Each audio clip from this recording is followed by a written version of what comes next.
Con el paso de los años, las noticias parecen repetirse una y otra vez, al punto que nos hace pensar que ya nada nos sorprende. Hoy toca recordar uno de los casos más impactantes en México, que puede intrigar hasta al más desensibilizado, y que llenó de horror las portadas de los diarios en diciembre de 1991.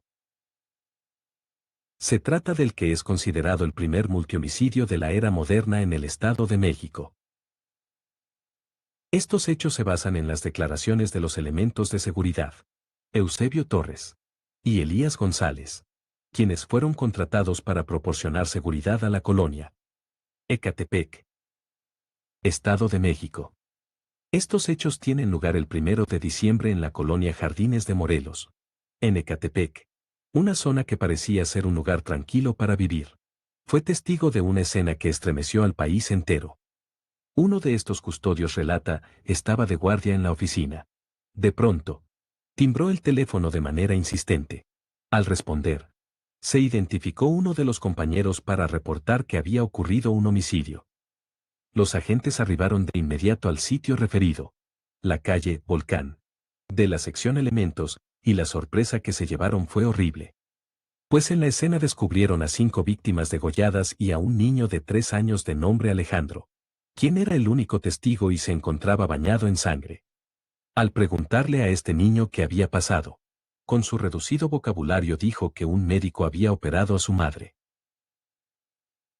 ¿Qué ocurrió la noche del 2 de diciembre? La mayoría de los integrantes de la familia Chávez López habían perdido la vida en una noche. Alejandro Chávez Sagún y su esposa, ambos maestros de la primaria Juan Jacobo Rousseau, regresaban a su domicilio luego de haber asistido a un festejo.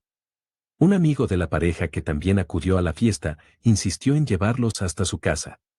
Es por este motivo que este individuo parecía tener varias señales de cometer esta retorcida acción, y como tal, fue el único aprendido. Sin embargo, las indagatorias y peritajes establecieron que el homicida no actuó solo, sino que tuvo cómplices. Además, todo apuntaba a que primero asesinaron a las hijas del matrimonio, 3 jóvenes de 10, 12 y 18 años. Según las investigaciones llevadas a cabo, indican que este atentado se trató de una venganza personal y poco a poco las conjeturas empezaron a salir a la luz. Ecatepec 1991.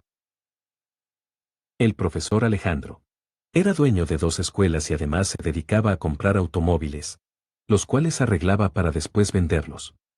Es entonces que para reparar un convertible, el padre de familia contrató al ojalatero José Julio Cipriano Luna, con quien había acordado una fecha de entrega y una cantidad de dinero.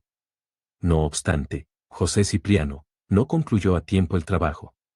Le faltó poco para terminar, solo era cuestión de pulirlo.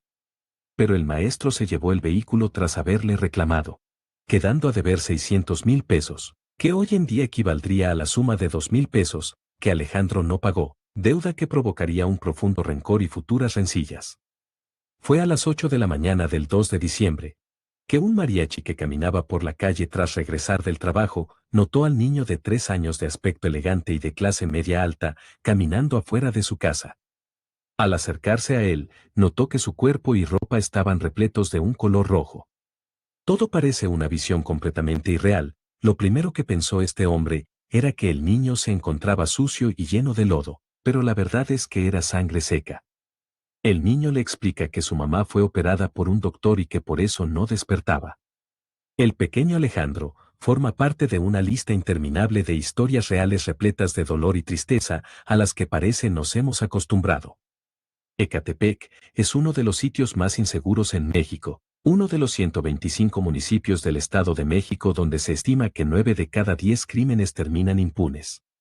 Sin embargo, algo rescatable de todo este lamentable caso es que gracias a trabajos de rastreo y búsqueda de información, se logró la captura de los 3 responsables de este homicidio múltiple. Se trata de José Julio Cipriano Luna, de 28 años, el ojalatero. Alejandro Cruz Martínez, de 18 años, de ocupación comerciante. Y Adán Robledo, de 20 años, trabajador de una empresa que expedía garrafones de vidrio. Déjanos tu comentario y dinos qué opinas de estos hechos ocurridos en Ecatepec. No olvides dejar tu like y suscribirte.